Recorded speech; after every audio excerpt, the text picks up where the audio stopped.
ماہ رمضان کی رحمتیں جوش میں ہیں۔ ماہ رمضان کا جیسا ہی آغاز ہوتا ہے، پہلا اشرہ رحمت کا اور دوسرا اشرہ مغفرت کا اور آخری اشرہ جہنم سے آگ کے نجات کا ہوتا ہے۔ پہلا اشرہ اور دوسرے اشرہ کا اختتام ہو گیا ہے، ابھی ہم لوگ رمضان کے اس آخری اشرے میں ہیں۔ آخری اشرے میں جو اہم باتیں ہوتی ہیں وہ ہیں کہ ہم کو طاق راتوں میں لیلۃ القدر کو تلاش کرنا ہوتا ہے۔ حضور پاک علیہ الصلوۃ والسلام ایک بار اپنے حجرے سے باہر آئے کہ عوام کو یہ بتانے کے لیے، صحابہ اکرام کو، کہ شب قدر کی رات ماہ رمضان میں کب ہوگی، لیکن باہر کچھ حالات ایسے رہے کہ مصلحتاً اللہ تعالیٰ نے اس بات کو پھر اوپر اٹھا لی۔ تو حضور پاک علیہ الصلوۃ والسلام کا فرمان یہ ہے کہ مسلمانوں کو چاہیے کہ ماہ رمضان میں آخری 10 روز یعنی آخری اشرے میں لیلۃ القدر کی تلاش کرنا ہے، اور یہ طاق راتوں میں ہوگی انشاءاللہ تعالیٰ۔ 21 رمضان، 23 رمضان،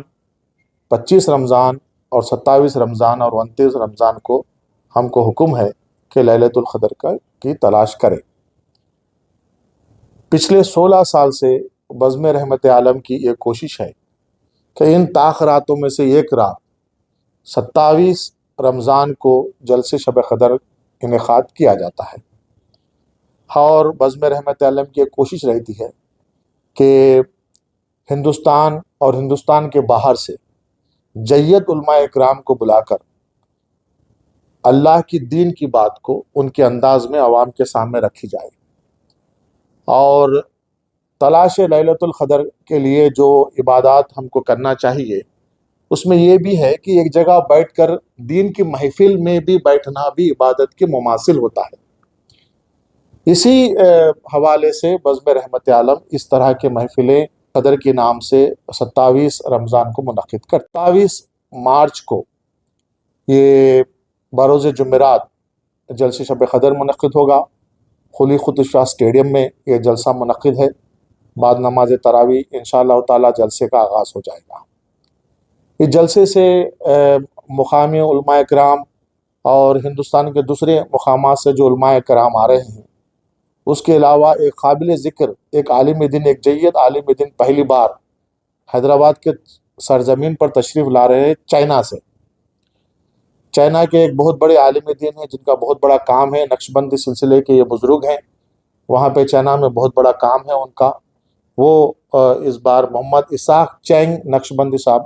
اس بار حیدرآباد کو تشریف لا رہے ہیں، ان کا خصوصی خطاب ہوگا انشاءاللہ تعالی۔ ساتھ ہی ساتھ رامپور اتر پردیش سے تشریف لانے والے ایک نوجوان عالم دین ہے، وہ ان کا بھی انشاءاللہ تعالی اس میں خطاب ہوگا۔ فیضان رضا نوری صاحب ان کا نام ہے، وہ رامپور کی ایک بہت بڑی شخصیت ہے، ان کا بھی خطاب ہوگا۔ اور ہر سال کی طرح رمضان میں حضور شیر بنگال حضرت علامہ مولانا شمیم الزمان قادری صاحب کلکتہ سے تشریف لاتے ہیں۔ آج کلکتہ میں جو بھی کام ہے، بلکہ کلکتہ میں پورا ایک محلہ ان کے نام سے جڑا ہوا ہے، ابھی تک تقریباً 100-200 کتابیں لکھ چکے ہیں مختلف عنوانات پر، اور وہ ابھی تک اہل سنت الجماعت کے علماء کرام سے سیرت النبی صلی اللہ علیہ وسلم پر کوئی ڈھنگ کی کتاب نہیں ہے۔ تو ابھی شیر بنگال حضور شمیم الزمان صاحب اس کتاب پہ کام کر رہے ہیں، انشاءاللہ تعالی اسی سال وہ کتاب چھپ کر آ جائے گی۔ اس کتاب کی تشریح کے لیے بھی وہ حیدرآباد تشریف لا رہے ہیں، ان کا خصوصی خطاب ہوگا۔ اور میں سبھی لوگوں سے یہ امید کرتا ہوں اور التجا کرتا ہوں کہ آج فلسطین کی حالات ہم دیکھ رہے ہیں، فلسطین کی جو عوام ہے، مظلوم جو عوام ہے، ہم سے اتنی دور ہے کہ ہم کچھ نہیں کر سکتے سوائے ان کے لیے دعا کرنے کے علاوہ۔ آج حالات ایسے ہیں کہ رمضان کے مہینے میں ظالم اسرائیل بمباری کر رہا ہے، سحری کے ٹائم پہ بمباری ہو رہی ہے، فلسطین کی عوام کے لیے ہاتھ اٹھا کے دعا کرنے کے لیے ایک تاخرات سے بڑا ایک موقع کب ملے گا؟ آپ سے گزارش ہے، ہر وہ دھڑکتا ہوا دل، ہر وہ حیدرآباد کا مسلمان جو فلسطین کے عوام کے واسطے اپنے دل میں درد رکھتا ہے، میں ان سے التجا کرتا ہوں کہ فلسطین عوام کے لیے ہاتھ اٹھا کے دعا کرنے کے لیے خلوی خطوط شاہ اسٹیڈیم میں 27 مارچ کو بروز جمعرات بعد نماز تراویح آپ شرکت کریں، اس جلسے کو کامیاب کریں اور فلسطین عوام کے لیے دعا کے لیے اپنے ہاتھوں کو اٹھائیں۔